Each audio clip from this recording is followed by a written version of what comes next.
Hello students, हम लोग कक्षा 12 की गणित का अंक सुधार परीक्षा पेपर जो 2021 में हुए थे अभी दोबारा उसके गणित के प्रश्नों को हल कर रहे हैं, जो कि सेट नंबर 1 है EX और इसका वीडियो नंबर 3 है। इसका फर्स्ट वीडियो और सेकंड वीडियो इसी वीडियो के डिस्क्रिप्शन में आपको मिल जाएगा। इस वीडियो में हम लोग प्रश्न नंबर 3 से हल करेंगे। तो चलिए हम लोग पढ़ाई को स्टार्ट करते हैं। लिखा है, क्वेश्चन लिखा है कि यदि a बराबर 1, 2, 3 एक समुच्चय है, b बराबर ABCD एक समुच्चय है, तो a से b में संबंधों की संख्या ज्ञात कीजिए। Find the numbers of relation between a to b। तो हमें संबंधों की संख्या ज्ञात करना है। ये क्वेश्चन है संबंध एवं फलन प्रश्नावली से। तो देखिए इसको कैसे करेंगे। सबसे पहले जो लिखा है ऊपर उसको हम लोग देखेंगे। ध्यान दीजिए, इसमें लिखा a बराबर 1, 2, 3 ये 3 अवयव हैं किसी समुच्चय के अंदर, और एक समुच्चय है b, इसके अंदर कितने अवयव हैं 1, 2, 3, 4 यानी a, b, c, d इस तरह से 4 अवयव हैं। हमसे कहा कि a से b में कितने संबंध बनाए जा सकते हैं। तो ज़रा ये बताइए नंबर्स ऑफ a कितने हैं। नंबर्स ऑफ a कितने हैं 3। a में अवयवों की संख्या कितनी है 3 है। इसी प्रकार नंबर ऑफ b कितने हैं, b में कितने अवयव हैं, इसमें है 4। तो a से b में कितने संबंध बनाए जा सकते हैं। तो इस a से b में उतने ही संबंध बनाए जा सकते हैं जितने इसके उप समुच्चय बनाए जा सकते हैं। थोड़ा सा हम याद दिलाते हैं। मान के चलिए कोई समुच्चय है, उसमें मान लो इसी को, उसमें 3 अवयव हैं और एक समुच्चय है b, उसमें है 4 अवयव। नंबर ऑफ a है 3, नंबर ऑफ b है 4। तो इसके संबंध कितने बनेंगे, इसको निकालने से पहले इसके क्रमिक युग्म कितने बनेंगे। तो इसमें कितने क्रमिक युग्म बनेंगे 3 चौक 12 क्रमिक युग्म बनते हैं। जाके 12 क्रमिक युग्मों के जितने उप समुच्चय बनेंगे वही इसकी संबंधों की संख्या होती है। कहने का मतलब है कि इसमें अगर 12 क्रमिक युग्म बनेंगे जाके, तो इसके 12 क्रमिक युग्मों के जितने उप समुच्चय बनेंगे, और किसी भी समुच्चय के कितने उप समुच्चय बनते हैं 2 की पावर n, यानी अगर n अवयव हैं तो 2 की पावर n उप समुच्चय बनते हैं। तो इसमें अगर 12 अवयव आएंगे तो 2 की पावर 12 इतने सारे इसके उप समुच्चय बनेंगे, और उप समुच्चयों की संख्या को ही हम लोग संबंध कहते हैं। उप समुच्चय वास्तव में जो उप समुच्चय होते हैं वही संबंध कहलाते हैं। तो यहाँ पर हमारा आंसर हो जाएगा कि a से b में संबंधों की संख्या, a से b में बने संबंधों की संख्या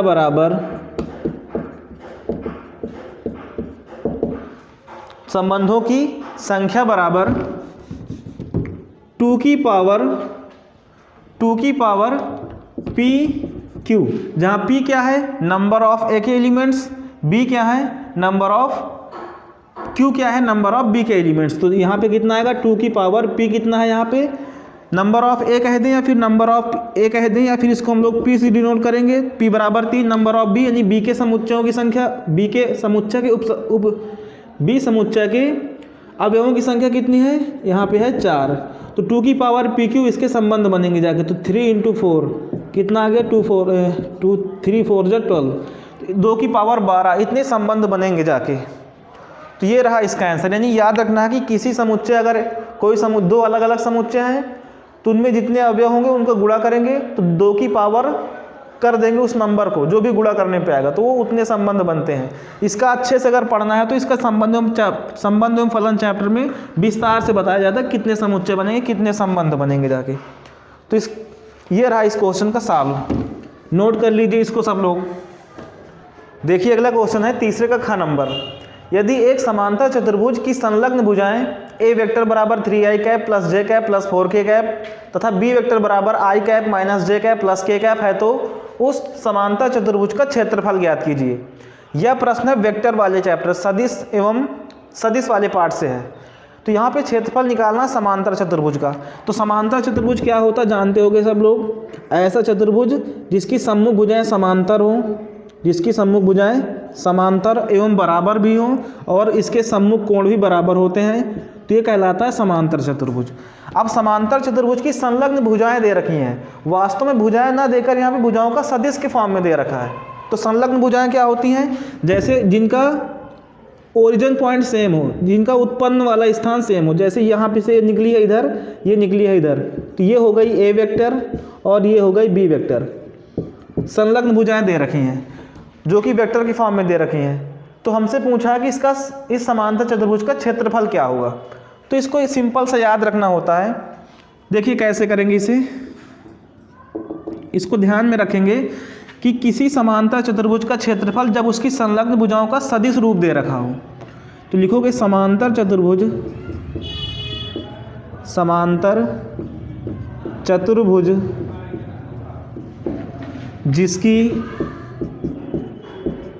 जिसकी संलग्न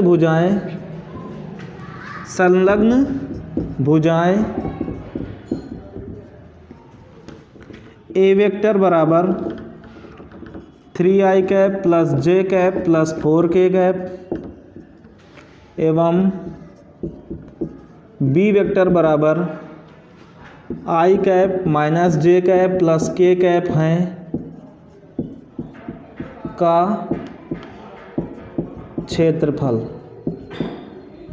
तो ये फार्मूला होता है, इसको ध्यान में रखेंगे। समांतर चतुर्भुज का क्षेत्रफल जब उसकी संलग्न भुजाएं दी हों बराबर मॉड के अंदर modulus of A vector cross B vector. तो mod of A vector cross B vector इतने वर्ग इकाई, इसको हम लोग सॉल्व कर लेंगे तो हमें समांतर चतुर्भुज का क्षेत्रफल प्राप्त हो जाएगा। इसी प्रकार एक प्रश्न होता है किसी त्रिभुज का क्षेत्रफल निकालने का, जब उसकी संलग्न भुजाएं दी होती है। तो त्रिभुज में क्या करते हैं, 1/2 mod of A vector cross B vector किया जाता है। अब हमको A vector cross B vector निकालना आना चाहिए, फिर उसको हम लोग मॉड निकालेंगे। तो चलिए ए वेक्टर क्रॉस बी वेक्टर निकालते हैं। तो इसलिए ए वेक्टर क्रॉस बी वेक्टर बराबर, अब क्रॉस कैसे निकालते हैं ये हम लोग सारणी के माध्यम से निकालेंगे तो जल्दी निकल आता है। देखिए सारणी का आती होगी, यहाँ पे आई कैप जे कैप और के कैप लिखेंगे। आई कैप की वैल्यू जो भी है, पहले ए वेक्टर है तो ए वेक्टर के यहाँ पे I cap J cap K cap गुणांकों को लिखेंगे। फिर बी वेक्टर है तो फिर I cap J cap K cap B vector के रखेंगे। अगर B vector cross A vector करना होता है तो बी वेक्टर के पहले लिखेंगे गुणांकों को, फिर ए वेक्टर के गुणांकों को लिखा जाता है। तो हमको ए वेक्टर की बताना है, तो 3 यहाँ पे गुणांक 1 है, यहाँ पे 4 है, तो 3 लिखेंगे। 3 आई गुणांक, जे का एक गुणांक 1 है, के का एक गुणांक 4। इसी प्रकार बी वेक्टर में आ जाइए 1 - 1 + 1, तो 1 - 1 + 1 ये है। अब इसको हल करेंगे तो ए वेक्टर क्रॉस बी वेक्टर बराबर, आई कैप को रोक लिया जाता है, आई कैप को रोका गुणा कराएंगे तो 1 × 1 = 1, 1 माइनस माइनस प्लस होता है, -1 4 × 4, ये शायद आपको आता होगा। फिर यहाँ पे माइनस जे कैप होता है, क्यों होता है ये चीज़ें सारणी में पढ़े होगे। माइनस का जे कैप ये चला जाएगा, ये चला जाएगा, इसका गुणा यहाँ पे आएगा, इसका गुणा यहाँ पे जाएगा, तो 1 3 × 3, 1 4 × 4, तो 3 - 4 बीच में माइनस चिन्ह रहता है, प्लस के कैप ये चला गया, ये चला गया, -1 3 × -3, फिर माइनस चिन्ह बीच में, 1 1 × 1। तो इस तरह से इसको हल कर लेंगे। तो ए वेक्टर क्रॉस बी वेक्टर बराबर 4 1 कितना हो गया 5, तो 5 आई कैप माइनस जे है, 3 - 4 तो माइनस का आई 1 आएगा, माइनस माइनस प्लस हो जाएगा तो प्लस का जे कैप, फिर -3 - 1 मिलके माइनस का 4 के कैप। तो इस तरह से ए वेक्टर क्रॉस बी वेक्टर हमने इतना निकाला। हमें तो चाहिए मॉडुलस इसका, तो मॉडुलस भी निकाल लेंगे। इसलिए mod of A vector cross B vector बराबर, तो मॉड कैसे निकलता है, किसी भी सदिश का मॉड कैसे निकालेंगे, तो मॉडुलस निकालने के लिए उसके आई cap J cap K cap गुणांकों का स्क्वायर का जोड़, उसका मॉडुलस कहलाता है। यहाँ पे 5 है, यहाँ पे 1 है, यहाँ पे -4 है, इनके गुणांकों का स्क्वायर करेंगे तो 5 का स्क्वायर प्लस -1 का स्क्वायर, यहाँ पे प्लस है तो +1 का स्क्वायर, यहाँ पे -4 है तो प्लस -4 का स्क्वायर, उसके गुणांकों का स्क्वायर का योग मॉडुलस कहलाता है। तो वर्ग करेंगे 5 का स्क्वायर 25, 1 का स्क्वायर 1 और 4 का स्क्वायर 16। तो 25 1 26, 6 32 10 42, शायद सही है। 6 1 7 5 12, 2 3 1 4, तो वर्गमूल 42। तो इतने वर्ग इकाई, ये इसका हमारा मॉडुलस आ चुका है इतना। तो इसलिए जो समांतर चतुर्भुज था उसका क्षेत्रफल क्या बोल दोगे, इसलिए समांतर चतुर्भुज का क्षेत्रफल बराबर इतने वर्ग इकाई, मात्रक वर्ग इकाई लिखना नहीं भूलना है। तो इस तरह से ये क्वेश्चन था। समांतर चतुर्भुज का क्षेत्रफल जब भी निकालेंगे तो उसके संलग्न भुजाओं को क्रॉस कराएंगे, उसका मॉड निकाल देंगे तो वही उसका क्षेत्रफल कहलाता है। नोट कीजिए इस क्वेश्चन को। देखिए अगला क्वेश्चन है तीसरे का number, x² tan inverse x³ अपान 1 प्लस x की पावर 6 का, इसका करना है समाकलन। समाकलन का चिन्ह बना हुआ है, इसका क्या करना है, इसका करना है समाकलन। तो समाकलन करने के पहले समझेंगे किस टाइप का समाकलन है ये। तो ध्यान से अगर देखेंगे तो जिसने प्रैक्टिस कर रखा होगा बिल्कुल समझ में आना चाहिए कि अगर हम लोग देखो tan इनवर्स x का होता है डिफरेंशिएशन 1/1 प्लस x²। तो यानी जो भी यहाँ पे होगा उसका स्क्वायर बनेगा नीचे आके। तो चेक कर लो क्या इस चीज़ का स्क्वायर नीचे दे रखा है क्या, यानी tan इनवर्स x का होता है 1/1 प्लस x²। तो x² बन रहा है कि यहाँ पे x की जगह कितना है x³ और x³ का स्क्वायर कितना होगा x की पावर 6 होगा। तो कहीं ना कहीं बनता नजर आ रहा है। देखिए ध्यान से इस सवाल में क्या करेंगे, मान लिया जाए, माना x³ बराबर t। अब दोनों पक्षों कराएंगे डिफरेंशिएशन, इधर x के सापेक्ष उधर t के सापेक्ष। तो x³ का कितना होगा 3x² dx, t का t के सापेक्ष कितना होता है dt, या 1 dt 1 लिखो ना लिखो। हमको किसकी रिक्वायरमेंट रहेगी x² dx, x² dx। तो x² dx को रोक लो, बाकी चीज़ें उधर पक्षांतर करो।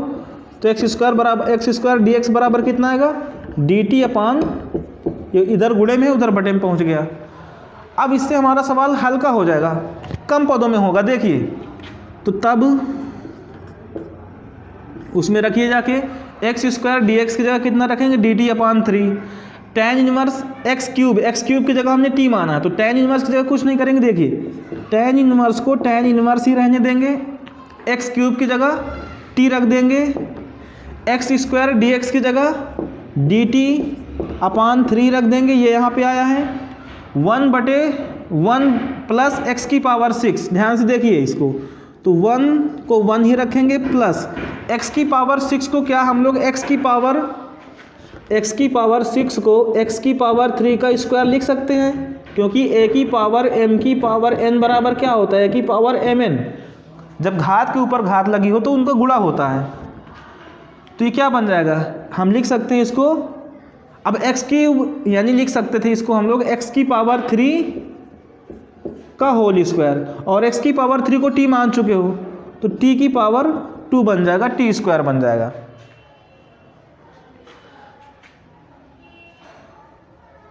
अब क्या करना है,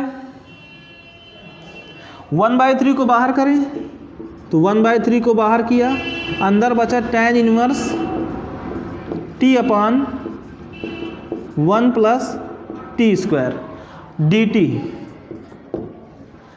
अब ध्यान से देखिए, अब पुनः अगर हम लोग tan इनवर्स t को फिर से कुछ और माने तो नीचे वाला फंक्शन आ जाएगा।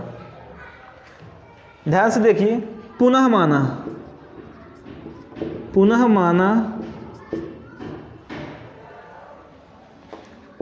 tan इनवर्स t बराबर u। अब tan इनवर्स t का t के सापेक्ष डिफरेंशिएशन, u का u के सापेक्ष डिफरेंशिएशन। तो tan इनवर्स t का कितना होता है 1/1 प्लस t², t के सापेक्ष किया तो dt। u का कितना होगा u के सापेक्ष 1 होगा, u के सापेक्ष तो du लिख देंगे। तो dt अपान 1 प्लस t² की जगह du करेंगे, tan इनवर्स t की जगह केवल u करेंगे। चलिए देखते हैं, इसके आगे देखें इधर, क्या करेंगे हम, यहाँ से 1/3 को नोट करेंगे। tan inverse t dt, tan inverse t की जगह कितना आ चुका है, केवल u आ चुका है, तो बन गया u dt अपान 1 + t स्क्वायर, dt अपान 1 + t स्क्वायर, इसकी जगह कितना आया है, du आया है, तो u du पूरे की जगह dt अपान 1 + t स्क्वायर की जगह हमारा आ चुका है du। तो ये सिंपल सा और छोटा हो गया है u du। अब इसका समाकलन तो आता होगा सबको, तो 1/3 u का करेंगे समाकलन, तो ये कैसे होगा, u की पावर 1 लिखा है, मतलब u की पावर 1 + 1 अपान 1 + 1 प्लस c।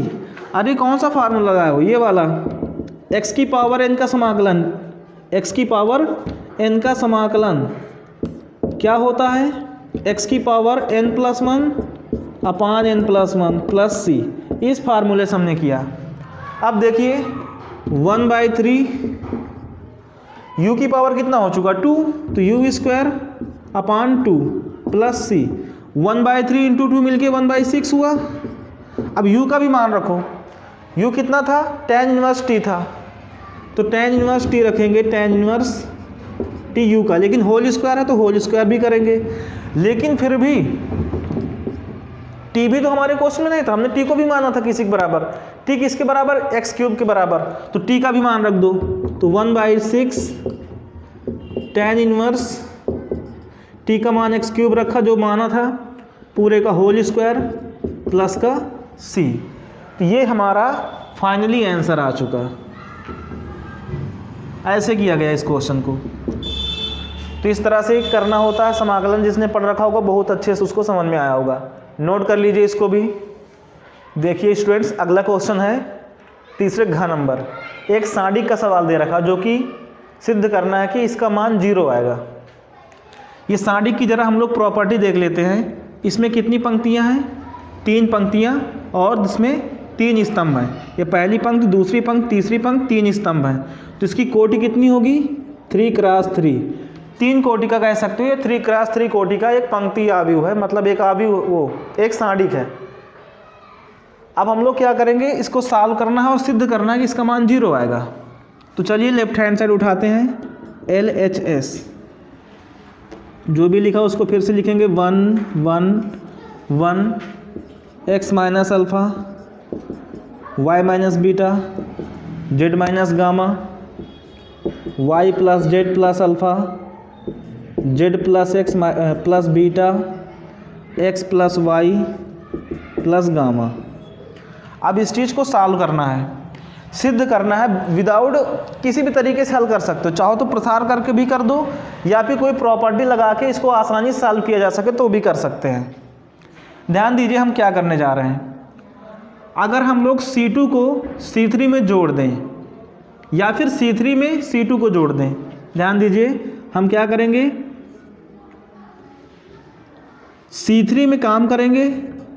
क्या काम करेंगे कि C3 में C2 प्लस C3 कर देंगे। ऐसा क्यों करेंगे, देखिए ध्यान से। मान के चलो ये उसमें जाके जुड़ जाएगा, तो माइनस अल्फ़ा और प्लस अल्फ़ा तो कैंसिल हो जाएंगे। ये प्लस का x उसमें जाके x plus Y plus Z बन जाएगा। माइनस बीटा उसमें जुड़ेगा तो plus beta minus beta cancel, y जाके जुड़ेगा तो x plus Y plus Z बनेगा जो उसमें बना था ऊपर। इसी प्रकार से इसमें गामा काटेगा तो तब भी x plus Y plus Z बनेगा, कम से कम सेम चीज़ें बन जाएंगी।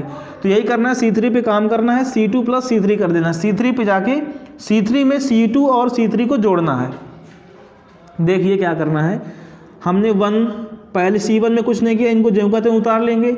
x माइनस अल्फ़ा बीटा, मतलब C2 में कुछ नहीं कर रहे हो, इसको ज्यों का त्यों उतार लेंगे।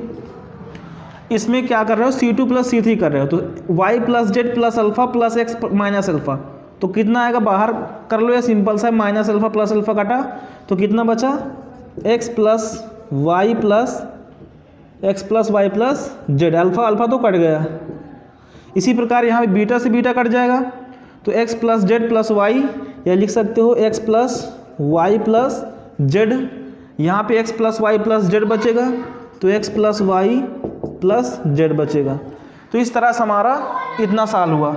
अब देखो ध्यान से, x plus Y plus Z, x plus Y plus Z तीनों में है, यानी C3 से अगर हम लोग x plus Y plus Z common लें तो कॉमन निकाल सकते हैं। तो यही करना है, x plus Y plus Z लिखना हो लिख देंगे कि हाँ C3 से उभयनिष्ठ लेने पर, से कहाँ से, C3 से उभयनिष्ठ लेने पर, ये कॉमन लेने पर, उभयनिष्ठ लेने पर। तो ध्यान दीजिए इधर कैसे कितना बनेगा, x plus Y plus Z हमने कॉमन ले लिया, तो x plus Y plus Z common लिया, तो अंदर क्या बचा, केवल C3 से कॉमन लिया तो इनमें कोई फर्क नहीं पड़ेगा, इनको ज्यों का त्यों लिखेंगे 1 1 1 x minus alpha y minus beta z minus gamma. यहाँ से 1 सबसे निकल आएगा सेम चीज़, तो यहाँ भी बचेगा 1, यहाँ भी बचेगा 1, यहाँ भी बचेगा 1। अब ये प्रॉपर्टी होती है कि चाहो तो C1 माइनस C2 कर दें तो ये 0 0 बन जाएंगे, कि किसी भी पंक्ति के अगर प्रत्येक अवयव 0 हो जाएं तो भी मान 0 होता है, या फिर किन्हीं दो पंक्तियों या किन्हीं दो स्तंभों का अगर मान समान हो जाए तब उस सारणी का मान 0 हो जाता है। ये प्रॉपर्टीज़ होती हैं, 7-8 प्रॉपर्टी उसको सारणी में सिखाई जाती हैं। तो देखिए C1 और C3 का प्रत्येक अवयव बराबर है, इसलिए इस सारणी का मान 0 हो गया। तो x plus Y plus Z, इस पूरे का मान कितना हो चुका, 0। क्यों 0 हुआ बता दो, चूंकि C1 व C3 कैसी हैं, आइडेंटिकल है। आइडेंटिकल मतलब या समान बोल सकते हो, C1 व C3 समान हैं। दो पंक्तियां या दो स्तंभ अगर समान हो जाते हैं तो उस कंडीशन पर उस सारणी का मान क्या होता है, 0 के बराबर होता है, 0 होता है। तो इस तरह से इसका मान अब 0 से गुणा कराओ कितना हो गया, 0 हो गया। हमने लेफ्ट हैंड साइड उठाया और RHS आ चुका है राइट हैंड साइड, तो यही इसका अभीष्ट उत्तर है। तो अगर स्टूडेंट्स आपको क्वेश्चन समझ में आते हैं तो इस वीडियो को लाइक करना है, अपने फ्रेंड्स के साथ शेयर करना है, और चैनल पे पहली बार आते हो तो इसको सब्सक्राइब करना मत भूलिए। Thanks for watching, thank you.